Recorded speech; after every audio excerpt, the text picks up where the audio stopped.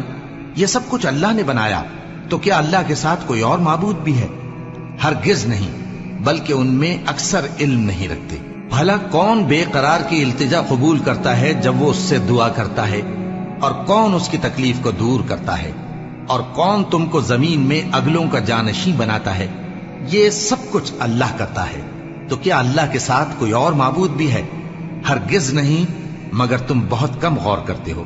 بھلا کون تم کو جنگل اور دریا کے اندھیروں میں رستہ بتاتا، اور کون ہواؤں کو اپنی رحمت کے آگے خوشخبری بنا کر بھیجتا ہے؟ یہ سب کچھ اللہ کرتا ہے، تو کیا اللہ کے ساتھ کوئی اور معبود بھی ہے؟ ہرگز نہیں۔ یہ لوگ جو شرک کرتے ہیں، اللہ کی شان اس سے بلند ہے۔ بھلا کون خلقت کو پہلی بار پیدا کرتا پھر اس کو دوبارہ پیدا کرے گا؟ اور کون تم کو آسمان اور زمین سے رزق دیتا ہے؟ یہ سب کچھ اللہ کرتا ہے، تو کیا اللہ کے ساتھ کوئی اور معبود بھی ہے؟ ہرگز نہیں۔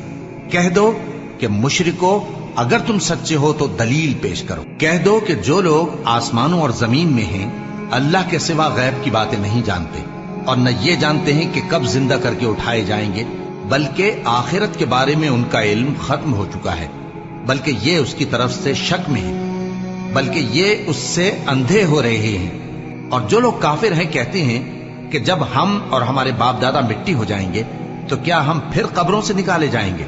یہ وعدہ ہم سے اور ہمارے باپ دادا سے پہلے سے ہوتا چلا آیا ہے، کہاں کا اٹھنا اور کیسی قیامت؟ یہ تو صرف پہلے لوگوں کی کہانیاں ہیں۔ کہہ دو کہ ملک میں چلو پھرو، پھر دیکھو کہ گناہگاروں کا انجام کیا ہوا ہے، اور ان کے حال پر غم نہ کرنا، اور نہ ان چالوں سے جو یہ کر رہے ہیں تنگ دل ہونا۔ اور کہتے ہیں کہ اگر تم سچے ہو تو یہ وعدہ کب پورا ہوگا؟ کہہ دو کہ جس عذاب کے لیے تم جلدی کر رہے ہو شاید اس میں سے کچھ تمہارے نزدیک آ پہنچا ہو، اور تمہارا پروردگار تو لوگوں پر فضل کرنے والا ہے، لیکن ان میں سے اکثر شکر نہیں کرتے۔ اور جو باتیں ان کے سینوں میں پوشیدہ ہوتی ہیں اور جو کام وہ ظاہر کرتے ہیں، تمہارا پروردگار ان سب کو جانتا ہے۔ اور آسمانوں اور زمین میں کوئی پوشیدہ چیز نہیں ہے مگر یہ کہ وہ ایک کتاب روشن میں لکھی ہوئی ہے۔ بے شک یہ قرآن بنی اسرائیل کے سامنے اکثر باتیں جن میں وہ اختلاف کرتے ہیں بیان کر دیتا ہے، اور بے شک یہ مومنوں کے لیے ہدایت اور رحمت ہے۔ تمہارا پروردگار قیامت کے روز ان میں اپنے حکم سے فیصلہ کر دے گا، اور وہ غالب ہے، علم والا ہے۔ تو اللہ پر بھروسہ رکھو، تم تو صاف حق پر ہو۔ کچھ شک نہیں کہ تم مردوں کو بات نہیں سنا سکتے، اور نہ بہروں کو جبکہ وہ پیٹ پھیر لیں آواز سنا سکتے ہو، اور نہ اندھوں کو گمراہی سے نکال کر رستہ دکھا سکتے ہو۔ تم تو انہی کو سنا سکتے ہو جو ہماری آیتوں پر ایمان لاتے ہیں، پھر وہ فرما بردار ہو جاتے ہیں، اور جب ان کے بارے میں عذاب کا وعدہ پورا ہوگا تو ہم ان کے لیے زمین میں سے ایک جانور نکالیں گے جو ان سے باتیں کرے گا۔ یہ ہم اس لیے کریں گے کہ لوگ ہماری آیتوں پر ایمان نہیں لاتے تھے۔ اور جس روز ہم ہر امت میں سے ایک بڑے گروہ کو جمع کریں گے جو ہماری آیتوں کی تکذیب کرتے تھے، پھر ان کی جماعت بندی کی جائے گی، یہاں تک کہ جب سب آ جائیں گے تو اللہ فرمائے گا کہ کیا تم نے میری آیتوں کو جھٹلا دیا تھا، حالانکہ تم نے اپنے علم سے ان کا احاطہ تو کیا ہی نہ تھا؟ بھلا تم کیا کرتے رہتے تھے؟ اور ان کے ظلم کے سبب ان کے حق میں وعدہ عذاب پورا ہو کر رہے گا تو وہ بول بھی نہ سکیں گے۔ کیا انہوں نے نہیں دیکھا کہ ہم نے رات کو اس لیے بنایا ہے کہ اس میں آرام کریں، اور دن کو روشن بنایا ہے کہ اس میں کام کریں؟ بے شک اس میں مومن لوگوں کے لیے نشانیاں ہیں۔ اور جس روز سور پھونکا جائے گا تو جو لوگ آسمانوں میں اور جو زمین میں ہیں سب گھبرا اٹھیں گے، مگر وہ جسے اللہ چاہے، اور سب اس کے پاس عاجز ہو کر چلے آئیں گے۔ اور تم پہاڑوں کو دیکھتے ہو تو خیال کرتے ہو کہ مضبوط جمے ہوئے ہیں، مگر وہ اس روز اس طرح اڑتے پھریں گے جیسے بادل۔ یہ اللہ کی کاریگری ہے جس نے ہر چیز کو مضبوط بنایا، بے شک وہ تمہارے سب افعال سے باخبر ہے۔ جو شخص نیکی لے کر آئے گا تو اس کے لیے اس سے بہتر بدلہ تیار ہے، اور ایسے لوگ اس روز گھبراہٹ سے بے خوف ہوں گے، اور جو برائی لے کر آئے گا تو ایسے لوگ